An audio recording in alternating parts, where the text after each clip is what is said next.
आज राहुल गांधी को लेकर दो बड़ी खबर आ रही है। चलिए आपको बताते हैं क्या है वो खबर। सेबी चीफ ने अब तक क्यों नहीं दिया इस्तीफा, घाटे का जिम्मेदार कौन। हिंदुस्तान टाइम्स ने सूत्रों के हवाले से बताया है कि अनियमितताओं की जांच को लेकर ईडी निष्कर्ष तक पहुंचना चाहती है। कांग्रेस सांसद राहुल गांधी को ईडी यानी प्रवर्तन निदेशालय जल्द ही पूछताछ के लिए तलब कर सकती है। हालांकि इसे लेकर आधिकारिक तौर पर कुछ नहीं कहा गया। कहा जा रहा है कि केंद्रीय जांच एजेंसी नेशनल हेराल्ड मामले में मनी लॉन्ड्रिंग की जांच के चलते राहुल से सवाल पूछ सकती है। हालांकि जून 2022 में भी एजेंसी कांग्रेस सांसद से पूछताछ कर चुकी है। खास बात यह है कि ईडी पहले ही 751 करोड़ रुपए की संपत्ति अटैच कर चुकी। रिपोर्ट के अनुसार एक ईडी अधिकारी ने बताया कि एसोसिएटेड जर्नल्स लिमिटेड जांच को पूरी करने की तैयारी कर रहे हैं। उन्होंने कहा, हम एजेएल जांच को पूरा करने और अभियोजन शिकायत दर्ज करने की कोशिश कर रहे हैं ताकि केस ट्रायल के लिए जाए।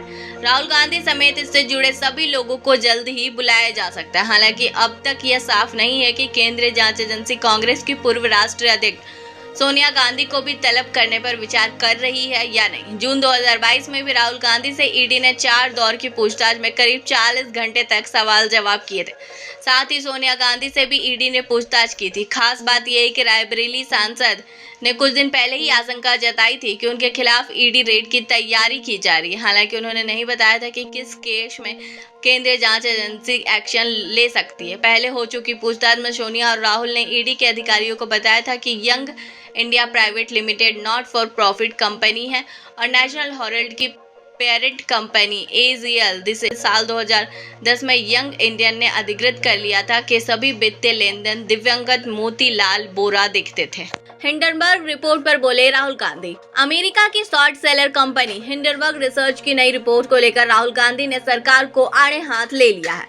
राहुल गांधी ने एक वीडियो शेयर कर पूछा है कि सेबी के अध्यक्ष माधवीपुरी बुच पर लगाए गए आरोपों के बाद यदि निवेशक अपनी गाड़ी कमाई खो देते हैं तो इसका जवाबदेह कौन होगा, किसे ठहराया जाएगा। राहुल गांधी इस मामले में पीएम मोदी, सेबी अध्यक्ष और उद्योगपति गौतम अडानी को भी लपेटा है। राहुल गांधी ने पूछा कि सेबी की अध्यक्ष माधवीपुरी बुच पर लगाए गए आरोपों के बाद उन्होंने अभी तक इस्तीफा क्यों नहीं दिया। इसके अलावा राहुल गांधी ने कहा कि नए और गंभीर आरोपों को देखते हुए क्या सुप्रीम कोर्ट इस मामले में स्वतः संज्ञान लेगा। इसके साथ ही राहुल गांधी ने सवाल किया कि अगर निवेशकों का पैसा डूब जाता है तो इसकी जिम्मेदारी कौन लेगा, प्रधानमंत्री मोदी, सेबी के अध्यक्ष या Gautam Adani. Joint parliamentary committee की जांच का जिक्र करते हुए राहुल गांधी ने सरकार पर हमला बोला। उन्होंने अपने ट्वीट में कहा, प्रधानमंत्री एक ज्वाइंट पार्लियामेंट्री कमेटी जांच से डरते हैं और इसका खुलासा क्यों नहीं हो रहा है यह भी अब स्पष्ट हो चुका है।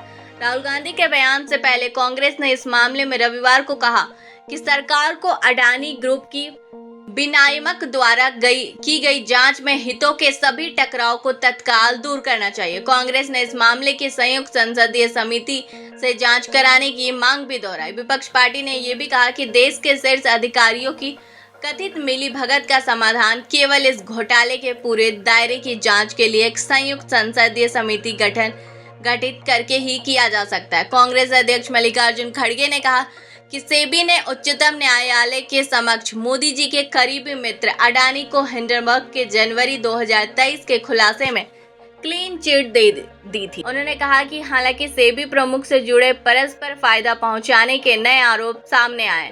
खड़गे ने एक्स पर लिखा, मध्यम वर्ग से संबंधित छोटे और मध्यम निवेशक को जो अपनी मेहनत की कमाई शेयर बाजार में निवेश करते हैं को संरक्षित करने की आवश्यकता है क्योंकि वे सेबी पर विश्वास करते हैं। उन्होंने कहा, जब तक इस महा घोटाले में जेपीसी जांच नहीं होगी तब तक मोदी जी अपने मित्र की मदद करते रहेंगे और देश की संवैधानिक संस्थाएं तार होती रहेगी। हिंडनबर्ग रिसर्च ने शनिवार को आरोप लगाया कि सेबी के अध्यक्ष बुच और उनके पति के पास कथित अडानी धन हेराफेरी घोटाले में इस्तेमाल किए गए अस्पष्ट विदेशी फंड में हिस्सेदारी थी। हिंडनबर्ग ने अडानी पर अपनी पिछली रिपोर्ट के 18 महीने बाद एक ब्लॉग पोस्ट में कहा कि सेबी ने अडानी के मॉरिशस और विदेश स्थित इकाइयों के कथित अघोषित जाल में आश्चर्यजनक रूप से रुचि नहीं दिखाई है। सेबी प्रमुख बुच और उनके पति ने एक संयुक्त बयान जारी कर हिंडनबर्ग के आरोपों को सिरे से खारिज करते हुए इसे पूरी तरह से बेबुनियाद बताया।